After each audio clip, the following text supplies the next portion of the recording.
नमस्कार, मैं नेहा और आप देख रहे हैं एसके लाइव, आपका समय आपकी खबर। और मेरे साथ इस वक्त कैमरे पर है देवाशीष मंडल। आज सिलीगुड़ी शहर के एक ऐसे खास शख्सियत के साथ मुलाकात करने पहुंचे हुए हैं एसके लाइव की टीम, जिनके बारे में हम क्या ही कहें।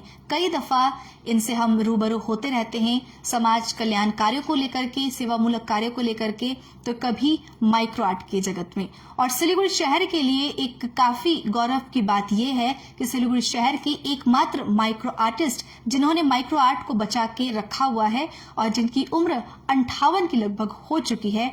और इसके साथ साथ वो माइक्रो आर्टिस्ट के साथ साथ international human rights and anti crime organisation के नेशनल प्रेसिडेंट भी है। डॉक्टर रमेश शाह जी की इस बीच हम जुड़े हुए हैं और आज इनको बहुत बहुत शुभकामनाएं, बधाई हम देंगे, क्योंकि बंग गौरव सम्मान 2022 से इन्हें नवाजा गया है कोलकाता में। और वो सर्टिफिकेट, वो ट्रॉफी ये लेकर के इस वक्त जुड़े हुए हैं हमारे साथ। इनसे बातचीत करेंगे, लेकिन इससे पहले बहुत बहुत ढेरों शुभकामनाएं और बधाई आपको रमेश जी। धन्यवाद।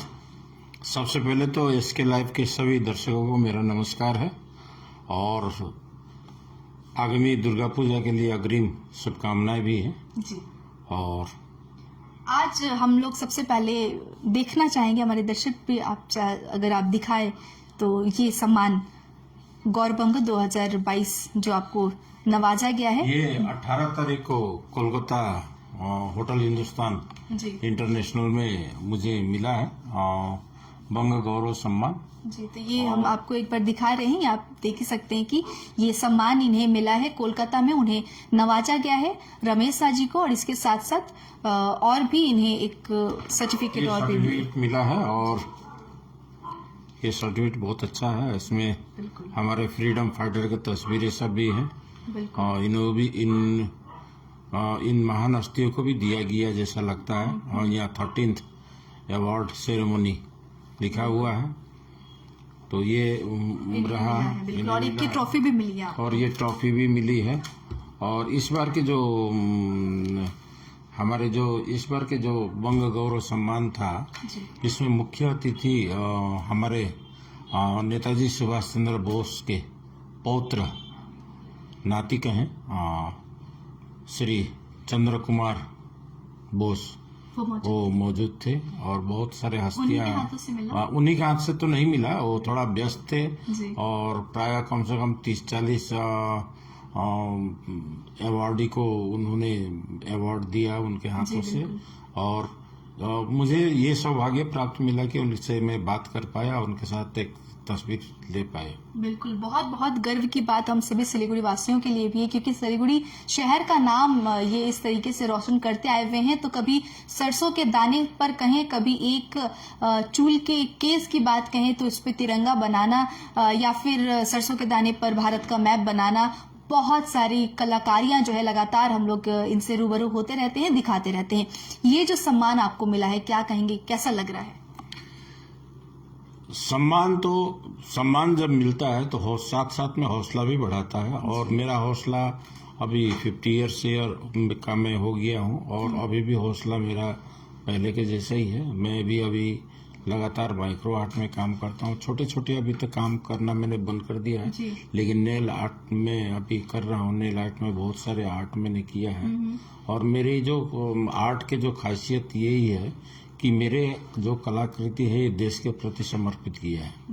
और ये समर्पित इसलिए किया है कि ये अद्भुत कलाकृति है और इसके माध्यम से मैं देश के और विदेश के विभिन्न घटनाओं के ऊपर में मैं कलाकृति अपने नाखून पर उभारता हूँ। और उस घटना का एक ऐतिहासिक एक ठो गवाह बन करके शामिल होने का मुझे मौका मिलता है। मैं उससे मुझे अपने आप को गर्व महसूस होता है। बिल्कुल। और लगभग 30 से 32 साल का आपका तजुर्बा है, एक कह सकते हैं कि इतने सालों से आप कर रहे हैं। और कहाँ से आपको सम्मान मिला है? बहुत सारे सम्मान मिला है और विगत 2 साल पहले तो मुझे university of new Jerusalem medical college and hospital से डॉक्टरेट मिला, वो सोशल एक्टिविटी में मिला था। और इससे पहले उसके बाद में फिर दूसरा एक अवार्ड मिला इंडियन आइकॉन जो पीस के लिए था, वो भी तमिलनाडु से मिला मुझे। ये वो इस साल मिला है। उससे पहले हमको अखिल भारतीय मध्य देशीय वैश्य सभा से कानू रत्न सम्मान मिला। दार्जिलिंग भोजपुरी विकास परिषद, भोजपुरी समाज से ये दार्जिलिंग भूमिपुत्र का सम्मान मिला। तो इस प्रकार से बहुत सारे सिक्किम से मिले हैं, बहुत सारे अवार्ड मिले हैं, बहुत सारे सम्मान मिलते रहते हैं। बिल्कुल, क्योंकि आपकी मेहनत की अगर हम लोग बातचीत कहें तो वो इस प्रकार से है कि रंग भी उसी प्रकार से देखने को मिलता है। लेकिन इन सभी के पीछे अगर फैमिली की बात कहें, उनके सपोर्ट के बिना शायद कुछ ना होगा। तो फैमिली, आपकी बेटियां हैं साथ में, किस तरीके से सपोर्ट रहता है? मुझे जब मैं माइक्रो आर्ट में करता हूँ या कोई भी मैं काम करता हूँ या कभी भी कोई भी क्षेत्र में हो या international human rights and anti crime organisation में, परिवार का सबसे बड़ा सहयोग रहता है। और जब मेरी बेटी का शादी नहीं हुई थी, 3 बेटी का भी मैं शादी कर चुका हूँ, जब वो कुंवारी थी तो उन लोग से भी काफी सपोर्ट मिलता था। मेरी धर्मपत्नी पुष्पा जी है, उनसे भी बहुत काफी सहयोग मिलता है। अभी भी वो करती है, मेरे साथ खड़ी रहती है। मेरी हर एक जो जरूरत पड़ती है उसको पूर्ण करती है। तो ये बहुत बड़ा सपोर्ट हमको उन लोगों को मिलता है। अगर वो लोग नहीं रहते तो यहाँ तक मैं पहुँच नहीं पाता। और ये मुझे खुशी होती है कि मेरे परिवार में मुझे बहुत सम्मान मुझे बिल्कुल बिल्कुल सम्मान के आप बिल्कुल है, क्योंकि आपको सम्मान मिल रहा है तो घर परिवार में भी लोग काफी खुश होंगे। इसके साथ ये भी जानना चाहेंगे, आपकी उम्र 58 की लगभग हो चुकी है। अब उम्र के साथ साथ आंखों में भी कहीं ना कहीं प्रेशर जो है वो बनते रहता है। आगे आने वाले समय में और आप क्या कुछ करने के लिए सोच रहे हैं माइक्रो आर्ट में? देखिए, माइक्रो आर्ट में अब मुझे लगता है कि मैंने माइक्रो आर्ट में बहुत कुछ कर लिया। कोई ऐसा काम नहीं है कि माइक्रो आर्ट में मैं नहीं अभी कोई बाकी रह गया है। जब मैं एक मानव बाल पर, एक चूल पर मैंने 10 बार इंडिया लिख लिया और एक तिरंगा बना लिया, तो उससे रेयर काम और कुछ हो नहीं सकता है। और ये अंतिम छोर का मैं माइक्रो आर्ट मानता हूँ, इससे और छोटा नहीं हो सकता है। तो बहुत सारे आर्ट मैंने किए, 5 विश्व रिकॉर्ड है। एक चावल के दाने पर मैंने 115 भारत का मानचित्र बनाया। एक सरसों के दाने पर पूरा विश्व का मानचित्र बनाया। उसमें 3 महासागर का नाम भी लिखा। एक पोस्टल पोस्टकार्ड पर मैंने 86,378 बार राम नाम लिखा, अभी पेंसिल से लिखा। उसको लिखने में 6 महीना का समय लगा। एक मैंने विश्व का सबसे छोटा किताब बनाया, जिसका नाप है आपका 4 mm by 5 mm का। उसमें 223 देशों का नाम लिखा और साथ साथ उसमें और 65 विश्व विख्यात व्यक्तियों का नाम भी उसमें मैंने अंकित किए। और एक और रेयर काम मैंने किया, जो कि बहुत असंभव काम था, जिसको करने में मुझे 3 महीना का समय लगा। कड़ी मेहनत मैंने किया। वो है गांधी चश्मा। और विश्व का सबसे छोटा गांधी चश्मा बनाया, जिसका वजन मात्र 5 मिलीग्राम है। 5 मिलीग्राम, जो नग्न आंख से भी हम लोग देख नहीं सकते हैं। बहुत सावधानी से देखना पड़ता है, बहुत बारीकी से देखना पड़ता है। वो ये विश्व रिकॉर्ड है, ये 5 ठो। इसके अलावा मैंने पहले भी आपको बताया कि मेरी जो कलाकृति है देश के प्रति समर्पित है। और कोई सवाल करेगा कि आपका जो कलाकृति किस प्रकार से देश के लिए समर्पित है, तो मैं ये कहना चाहूँगा कि जब ये जो वंदे मातरम गीत का विवाद हुआ था, तो मैंने उसको समर्थन में एक चावल के दाने पर पूरे वंदे मातरम गीत लिख दिया था। उसी प्रकार से राष्ट्रीय गान का विवाद हुआ था, तो मैंने एक चावल के दाने पर पूरे राष्ट्रीय गीत लिख दिया। कारगिल वार जब चल रहा था, तो सेनाओं का जो हौसला अफजाई करने के लिए मैंने कारगिल वार का एक ठो तस्वीर चावल के दाने पर बनाए। वो बहुत सारे तस्वीर मैंने बनाए। उसी प्रकार से आपका जब ये ताजमहल का 7 वंडर्स में शामिल करने के लिए जब वोट हुई, तो मैंने अपील किया नाखून पर ये ताजमहल का चित्र बना करके मैंने उसको प्रचार किया। जी। तो ऐसे बहुत सारे आर्ट मैंने किए हैं, ये देश के प्रति समर्पित है। दूसरी ओर है अवेयरनेस प्रोग्राम भी मैं नाखून पर लिख करके चलाता हूँ, कभी चावल पर, जैसे डाउरी के लिए हुआ, डाउरी के लिए हुआ, उसके बाद में आपका anti drug safe the nation, environment का हुआ, दहेज के लिए, वो बहुत सारी चीज मैं प्रचार में करते रहता हूँ। बिल्कुल। इसके साथ साथ अगर हम लोग कहें कि इतने सारे आपके जो धरोहर है, हम इसे धरोहर कह सकते हैं आने वाली जनरेशन के लिए, उत्तर बंगाल वासियों के लिए, सिलीगुड़ी वासियों के लिए, आपके पहले भी जब हमने बातचीत किया था तो आपने कहा था कि एक म्यूजियम का डिमांड था। उस क्षेत्र में क्या कुछ कहना चाहेंगे? क्या अभी भी वो प्रोसेस में है? क्या अभी भी वो होने वाला है, नहीं होने वाला है, क्या है?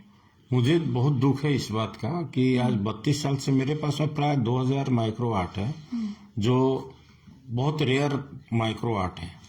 अभी वो अगर नष्ट हो जाए तो मैं बना नहीं पाऊंगा, तो बहुत सारे आर्ट जो है वो नष्ट हो गए हैं। और मैं 2008 से प्रयास कर रहा हूँ कि सरकार हमारे लिए एक कम से कम म्यूजियम तैयारी कर दे। तो मैंने सेंट्रल गवर्नमेंट को भी चिट्ठी लिखा था, स्टेट गवर्नमेंट को भी लिखा था, लेकिन वेस्ट बंगाल गवर्नमेंट ने कोई इसका सूद नहीं लिया। लेकिन सेंट्रल गवर्नमेंट ने इसको एक प्रपोजल भेजा था हमको, लेकिन उस प्रपोजल में जमीन अपना चाहिए थी या लीज में चाहिए थी, मेरे पास में जमीन नहीं थी। बाद में एक 6 कट्ठा जमीन मेरा अपना था जो कराईबारी क्षेत्र में है, उसको मैंने लीज पर दिया है, उसका ऑर्डर भी हो गया है। लेकिन 2008 से लेकर के 22 तक ये कागज अभी कहाँ कहाँ घूम रहा है मुझे पता नहीं है, और मैं भी थक चुका हूँ ऑफिस जाते जाते। तो मैं यही कहूँगा हमारे माननीय मुख्यमंत्री ममता दीदी से कि कम से कम एक माइक्रो आर्ट का म्यूजियम जो है सिलीगुड़ी में स्थापित हो। ये म्यूजियम अगर बनता है तो विश्व में पहला म्यूजियम होगा, क्योंकि माइक्रो आर्ट म्यूजियम कहीं भी नहीं है, विश्व में नहीं है। और दूसरी बात ये है कि ये अगर माइक्रो आर्ट म्यूजियम बनती है तो टूरिज्म क्षेत्र में नया आयाम जुड़ेगी। तो ये हुआ दूसरा। और तीसरा क्या ये है कि मैंने इसमें एक इंस्टीट्यूट का भी व्यवस्था किया था, मैं करना चाह रहा था कि इसमें जो आने वाले जो पीढ़ी है ये कला को सीख सके और इसको जीवित रख सके। और चौथी और इसमें ये था कि जो हमारे सिलीगुड़ी नॉर्थ बंगाल में जितने भी आर्टिस्ट हैं, बहुत अच्छे आर्टिस्ट हैं, और उन आर्टिस्ट का जो कलाकृति है वो मार्केट में नहीं निकलता है या कोई खरीदने वाले नहीं रहते हैं। अगर उसमें गैलरी का व्यवस्था हो तो उसमें टूरिस्ट लोग आकर के उसको खरीद के ले जाएंगे, तो उससे भी यहाँ के जो लोकल आर्टिस्ट है उनको लाभ मिलेगा। मेरा ये सोच लेकर के ही मैं चाह रहा था कि सरकार हमको एक जगह भी दे और एक म्यूजियम की स्थापना भी कर दें जिसमें ये सारी चीज उपलब्ध हो। बिल्कुल। युवाओं को आप क्या मैसेज देना चाहेंगे हमारे चैनल के माध्यम से? इसी के साथ इसको एंड करेंगे। मैं तो युवाओं को यही बोलूंगा कि आप किसी भी क्षेत्र में हो, या आर्टिस्ट हो, गायक हो, या स्टूडेंट हो, या बिजनेस सेक्टर में हो, हर क्षेत्र में आपको लगन से काम करना है और लगन मेहनत से काम करना है, दृढ़ विश्वास रखना है, इसी तरीके से आगे बढ़ना है, देश का नाम रोशन करना है। सबसे पहले तो मैं ये कहूँगा कि आज के जो इंटरनेट का ज़माना है, इंटरनेट के ज़माना में जब मैं international human rights and anti crime organisation में जुड़ा हूँ तो बहुत सारे केसेस आते हैं जो कि साइबर क्राइम से रिलेटेड होते हैं, जो कि मोबाइल से रिलेटेड होते हैं। कितने अश्लील फिल्म जो वीडियो जो बनाते हैं महिलाओं का, छात्राओं का, तो इससे कितनी जो छात्राएं हैं आत्महत्या कर लेती है और कितनी छात्राएं हैं कि वो आगे बढ़ नहीं पाती हैं। तो ये जो मैं सभी जो हमारे नए पीढ़ी के युवक युवतियां हैं इनसे मैं यही कहना चाहूँगा कि इससे सावधान रहें, माँ बाप का नाम रोशन करें। माता पिता जो है, गार्जियन जो है, जो इतने मेहनत कर के उनके पढ़ाते हैं, तो उनको भी सम्मान करना चाहिए बच्चों को, क्योंकि माता पिता ऐसे ही तो नहीं पढ़ाते हैं, बहुत तकलीफ से पढ़ाते हैं। तो जब स्कूल में हो जाते हैं या कॉलेज में जाते हैं, यूनिवर्सिटी में जाते हैं, तो उस चीज का ख्याल रखना चाहिए जिससे उनको कोई परेशानी ना हो। यही बात मैं कहना चाहूँगा। जी बिल्कुल, बहुत बहुत धन्यवाद आपका। डॉक्टर रमेश साह जी से बातचीत कर रहे थे, जिन्हें बंग गौरव सम्मान 2022 इस वर्ष नवाजा गया है, और आज एसके लाइफ के साथ इनकी एक्सक्लूसिवली साक्षात्कार हुई है, इनसे बातचीत हुई है। और आने वाले समय में लेकिन ये जिस तरीके से चाह रहे थे पहले से, और अभी भी ये चाह रहे हैं कि एक जो म्यूजियम है अगर माइक्रो आर्ट को लेकर के हो जाए और बाद में एक गैलरी भी हो जाए तो काफ़ी ज़्यादा अच्छा होगा और इसके साथ साथ टूरिज्म को भी कहीं ना कहीं बढ़ावा मिलेगा। तो ये समय की डिमांड भी है और हम कह सकते हैं कि अगर इस फील्ड में जुड़ जाए सिलीगुड़ी शहर में तो सिलीगुड़ी शहर में एक चार चांद जरूर लग जाएगा। हालांकि ये कब तक कैसे हो सकता है उसको लेकर के भी हम लगातार अपडेट्स आपके साथ जुड़े रहेंगे, देखेंगे इसमें कहाँ तक न्यूज़ के माध्यम से क्या कुछ किया जा सकता है। तो आज बहुत बहुत धन्यवाद देते हैं रमेश जी का जिन्होंने हमें समय दिया और आज हम इनसे बातचीत कर रहे थे। बहुत बहुत धन्यवाद आपका।